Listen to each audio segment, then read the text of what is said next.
সময়ের ব্যবধানে আর পরিস্থিতির চাপে আমাদের ভালোবাসাগুলো যে কোথায় হারিয়ে গেল আমরা সেগুলো খুঁজেও পাই না। যাই হোক, এটা আমার শুধু সমস্যা না, এটা আমার মতন অনেকেরই সমস্যা, যারা আমরা কি ভালোবাসতাম কি খেতাম সেগুলো আর এখন মনে করতে পারি না।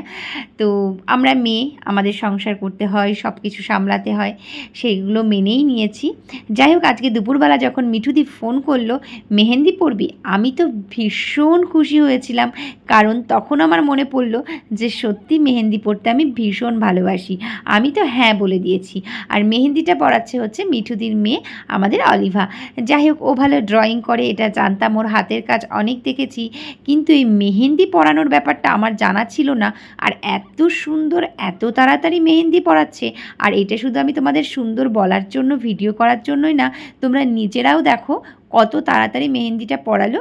আর যাই হোক, কেমন হয়েছে অবশ্যই তোমরা কমেন্টস করো। আর তোমরা কারা কারা মেহেন্দি পরতে ভালোবাসো এটাও কিন্তু আমাকে কমেন্টস করো। আর এখন হচ্ছে শ্রাবণ মাস, এই শ্রাবণ মাসে কিন্তু চুড়ি আর মেহেন্দি অনেকেই পরছে।